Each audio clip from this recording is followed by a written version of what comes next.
Kan I høre mig? Er det bedre? Hallo? Ja, yes.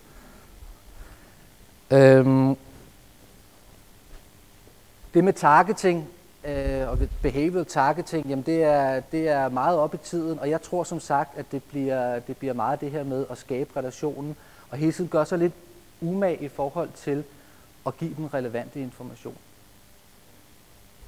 At der så fører et salg med, det er kun godt, men det kan lige så meget være en relation, eller også hele supportdelen, hele det at hjælpe eksisterende kunder.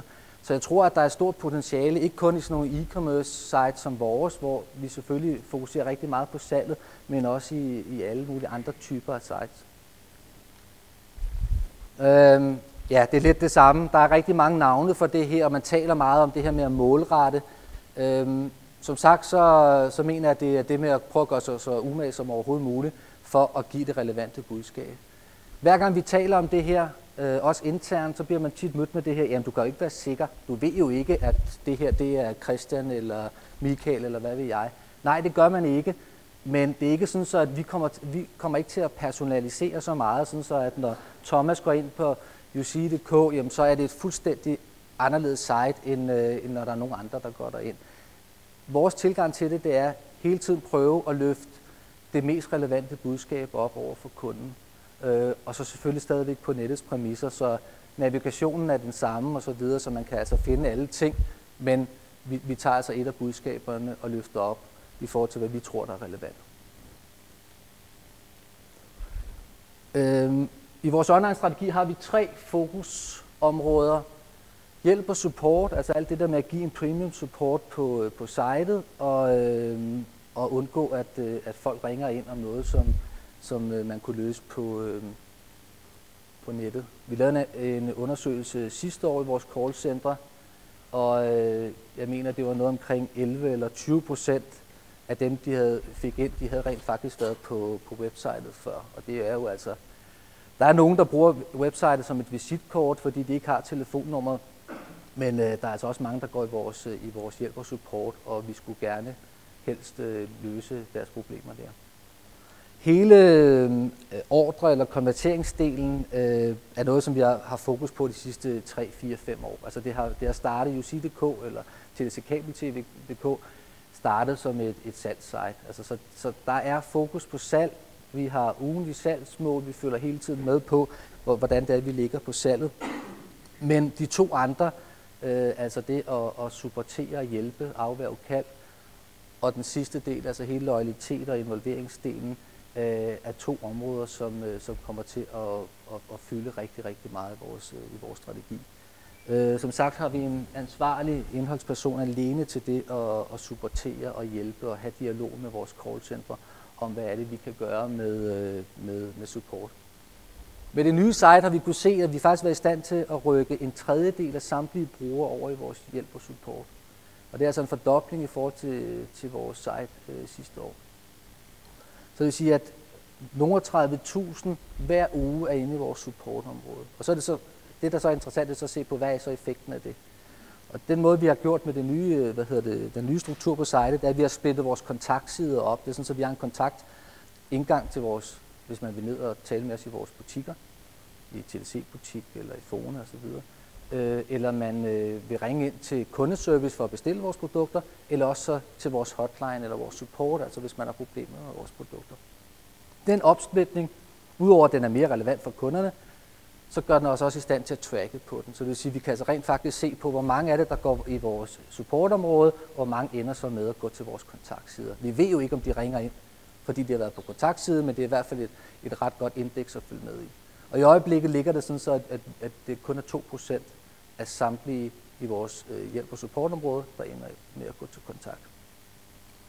Og så er det så interessant at se på, hvorfor går de alligevel til kontakt, og der begynder vi at skulle arbejde mere med kvalitative analyser, segmentering over for dem, som alene, altså som kun rammer vores kontaktside, som har været i hjælp- og supportområdet. Jeg kommer ind på et eksempel, hvor vi så ser på, at de der 800 om ugen, der rammer vores kontaktside, kan vi alligevel gøre noget for måske at få dem tilbage på sitet igen.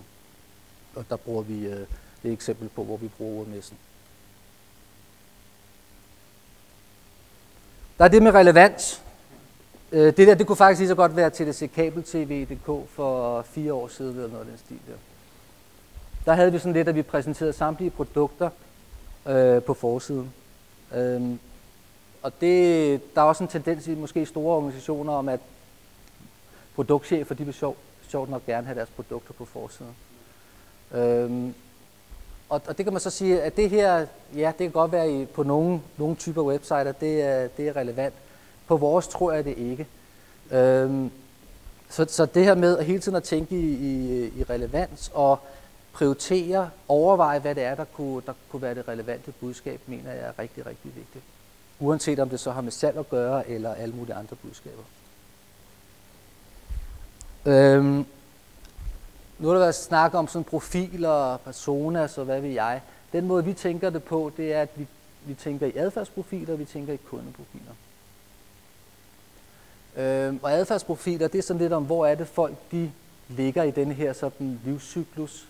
Det kunne også være IDA-modellen. Altså, hvor er det, vi tror, at folk de er i forhold til for eksempel et produkt eller en service?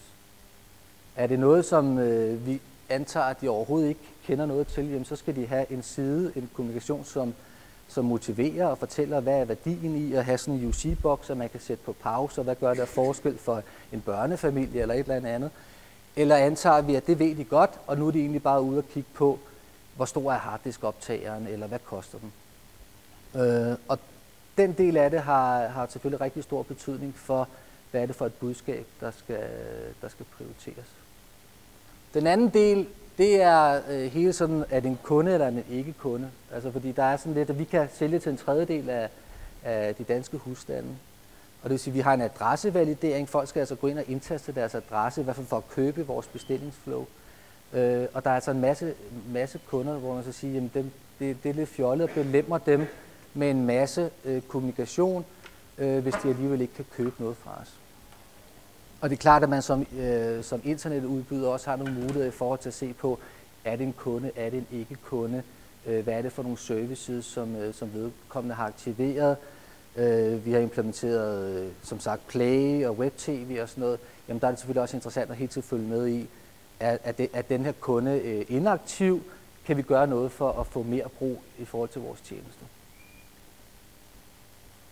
Og den her, den er jo meget tilsvarende den matrice, som Lars var inde på tidligere. Altså at sige, jamen, hvor er det kunden er, og er det en kunde, er det en ikke-kunde, og hvad er det for nogle produkter, vedkommende er interesseret i.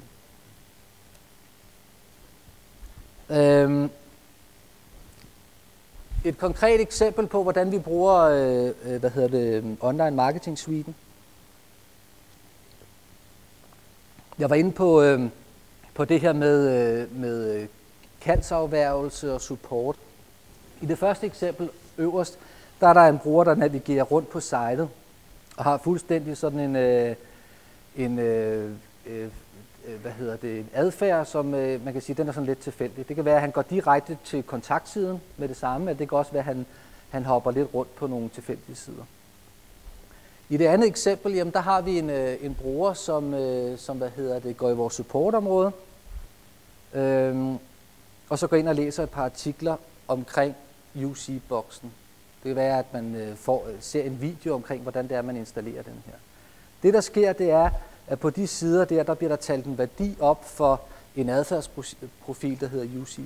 Og den værdi bliver så talt op, og når man så går hen og rammer kontaktsiden, fordi at man måske ikke har fundet svar på sit spørgsmål, jamen, så bliver man så altså præsenteret for et andet spot, som vi kalder altså de her små bokse på vores site. Det vil sige, at der prøver vi altså at gribe en sidste gang, inden folk forlader sitet, og så siger, okay, vi antager, at vedkommende var interesseret i den her UC-boks og havde et supportproblem, og derfor så præsenterer vi altså en boks, hvor der altså er nogle henvisninger